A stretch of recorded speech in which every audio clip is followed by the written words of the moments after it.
Comme un pied de nez du passé à l'arrogance des constructions d'aujourd'hui, depuis des siècles, la collégiale Saint-Vincent domine Soignies. Autour de la collégiale, un réseau de petites rues autrefois peuplées d'artisans. Dans l'une de ces rues, une boulangerie. Elle est là depuis 95 ans. C'est une boulangerie pas tout à fait comme les autres. Toute l'année, on y entend des cloches.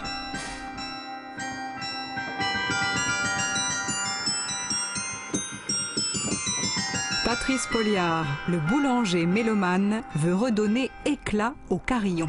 Il prépare son premier concert de l'année.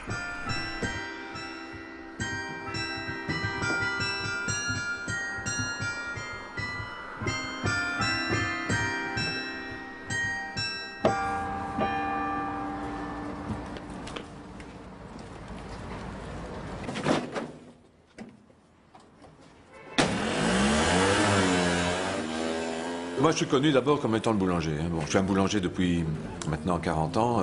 La maison existe depuis 95 ans. Donc forcément, moi, je suis connu d'abord en tant que boulanger. C'est vrai que maintenant, de plus en plus, bon, je suis connu aussi comme étant le carillonneur, malgré qu'il y a quand même plusieurs gens qui jouent, plusieurs personnes qui jouent. Mais je suis quand même connu comme étant le carillonneur. Merci. Quoi de neuf à part ça? Ça fait partie de ma vie aussi. Enfin, entre guillemets, c'est une partie de ma vie. C'est ma passion, c'est une passion, vraiment, c'est une passion. Oui. Alors voilà. Dis à propos, tu viens au concert? Oui, bien sûr. Ah, ça va, c'est bien, c'est chouette ça. Allez. C'est une joie. À demain? Oui, ça va demain. Merci. Allez, au revoir, Patrice.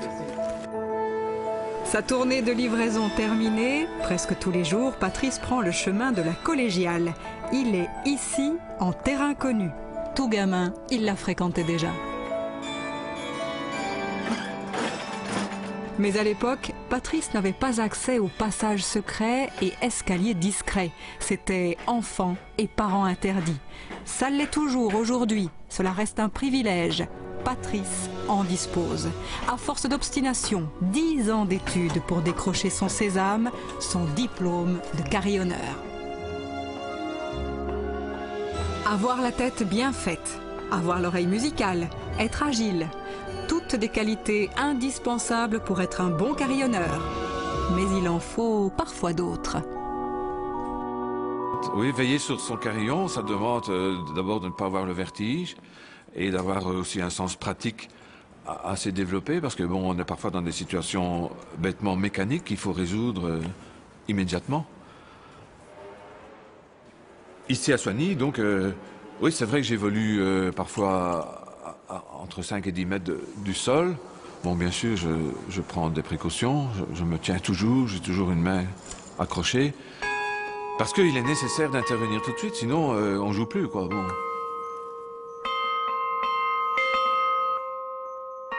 Un carillonneur doit être un bon bricoleur.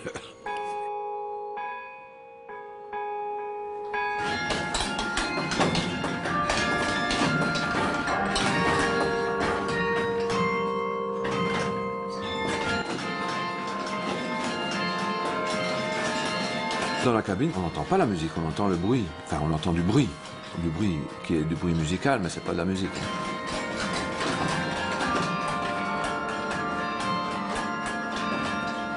Alors ça, c'est une grande difficulté pour les nouveaux carillonneurs, les novices, c'est de savoir faire abstraction de tout ce bruit de mécanique et ce bruit trop fort de cloche. On doit s'imaginer ce que les gens entendent en bas. Ça, c'est une difficulté.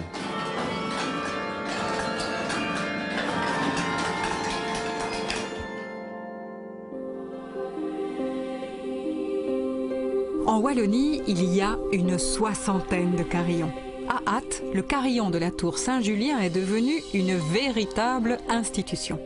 Jean-Claude Moll le fait chanter depuis 50 ans, tous les jeudis, le jour du marché hebdomadaire. Il renoue ainsi avec une tradition. Les carillons coûtaient et coûtent toujours très cher. À l'origine, au temps de leur splendeur, avant la Révolution française, les carillons c'était pour en jeter plein la vue, pour souligner la richesse des villes. Jean-Claude, le vétéran, partage son savoir à l'Académie de musique d'Ath. Il y a communiqué sa passion à de nombreux carillonneurs, dont Patrice.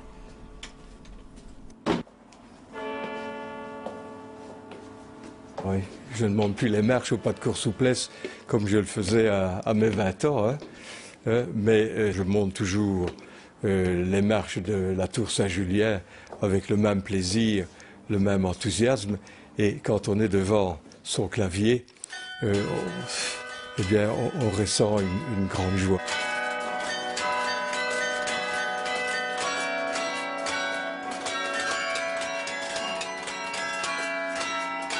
Je suis heureux de faire naturellement chanter mon carillon, mais également heureux de créer cet air de fête sur la ville. Ce que j'ai peut-être perdu en énergie, ben, j'ai peut-être transformé ce manque d'énergie par l'expérience, par une plus grande capacité à peut-être interpréter. Hein, je mets peut-être plus de nuances dans mon jeu, hein, plus de délicatesse, j'espère du moins, je fais de mon possible.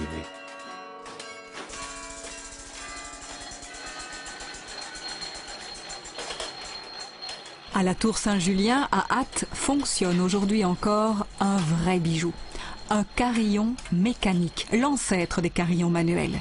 Ce Vorslag, cet Appio, ce sont les noms donnés par les spécialistes, est une merveille d'ingéniosité. C'est aussi une pièce imposante. Elle réclame des soins réguliers. Sa fonction, son ambition peut paraître dérisoire de nos jours, mais fin du Moyen-Âge, sa fonction était essentielle.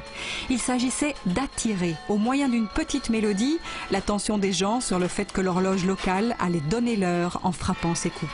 Un progrès considérable à une époque où personne n'avait de montre. Et pour cause, les montres, la montre bracelet ou gousset, n'avaient pas encore été inventées.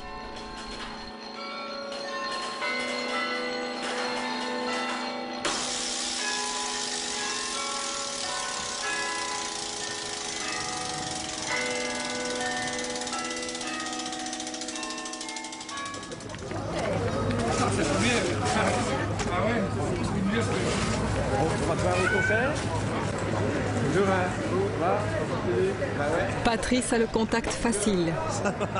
C'est monsieur Relations publiques. Le carillonneur du coin. Il connaît tout le monde et tout le monde le connaît. Un concert réussi commence aussi au marché.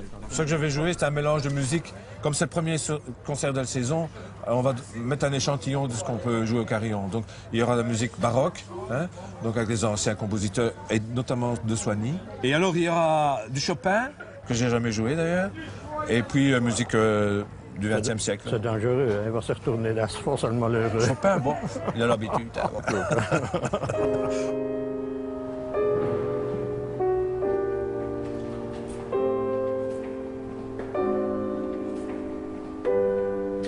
En fait, j'aimerais te soumettre le projet d'affiche pour ton concert, pour voir si les mentions qui s'y trouvent sont correctes, et voir si par ailleurs tu n'as pas éventuellement d'autres informations à ajouter, Patrice. Parfait. Exactement. Parfait. Il faut que ce soit accrocheur. Oui.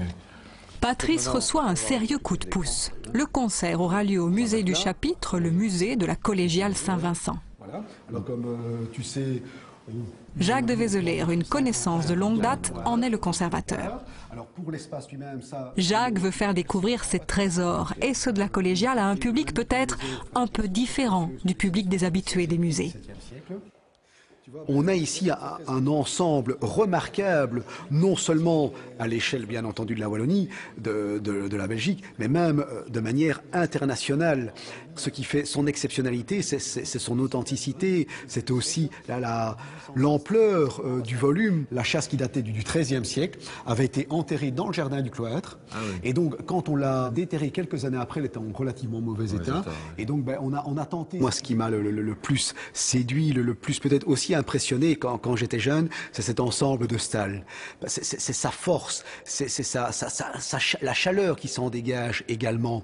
Et puis alors il y a quelques détails qu'il faut relever, entre autres les miséricordes, parce que j'avais un peu peur, je me souviens quand j'étais plus jeune, de les relever. Et puis on découvre sous chacune de ces miséricordes des éléments sculptés différemment, et notamment certaines physionomies qui sont absolument ravissantes. Voilà, parfait. Ah, c'est superbe, superbe. Tu as les parts closes qui sont ces séparations entre chacun des sièges et qui sont ponctuées systématiquement par une petite tête, hein, dont la physionomie est systématiquement différente. On retrouve cette très belle richesse dans la diversité des motifs. C'est à proprement parler un ensemble qui devait soulever les cœurs et qui est ici réellement un chef-d'œuvre. Un chef-d'œuvre, ouais.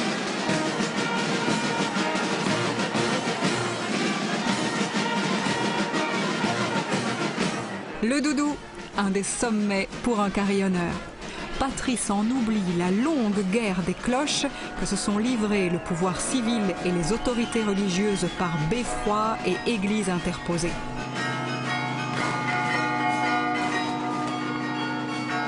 Avoir le pouvoir de faire sonner les cloches, c'était avoir le pouvoir tout court, avoir la main sur le seul média de masse de l'époque.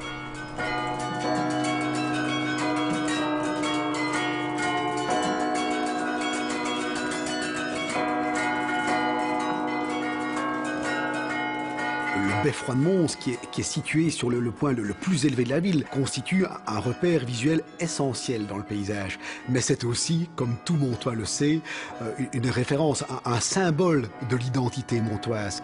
Il fait à proprement parler partie de ce paysage, c'est une valeur rassurante. Ne dit-on d'ailleurs pas à Mons que c'est le phare de la ville? Mais comme on sait, c'est aussi sa voix, puisqu'il joue des airs traditionnels, en particulier le doudou, qui est en quelque sorte cet hymne montois.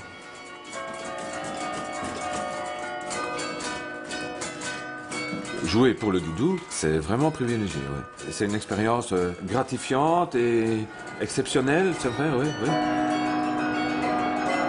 On fait partie du combat, même si on ne nous voit pas.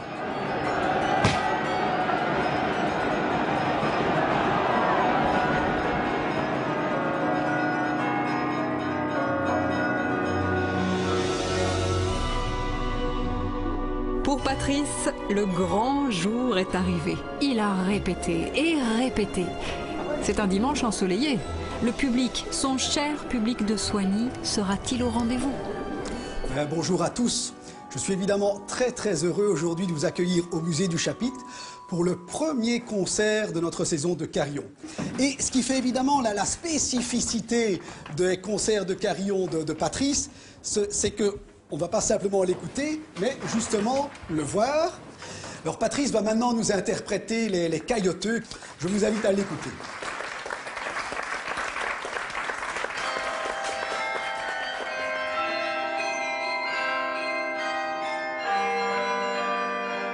Le carillon, c'est un instrument un peu magique, un peu mystérieux et extrêmement gratifiant, même si on ne voit pas le public.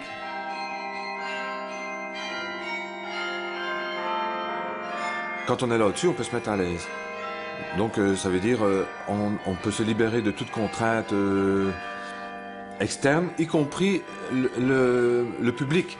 Malgré tout, le public, ça déconcentre. S'il y a quelqu'un qui tousse dans la salle, etc., une chaise qui bouge, ça déconcentre. Tandis que là, au carillon, on est seul avec la musique.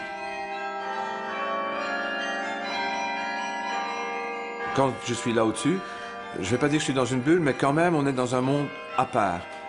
Et ce qui est magique aussi, quand on lève la main, on touche le ciel. Et ça, il n'y a qu'au carillon qu'on peut le faire.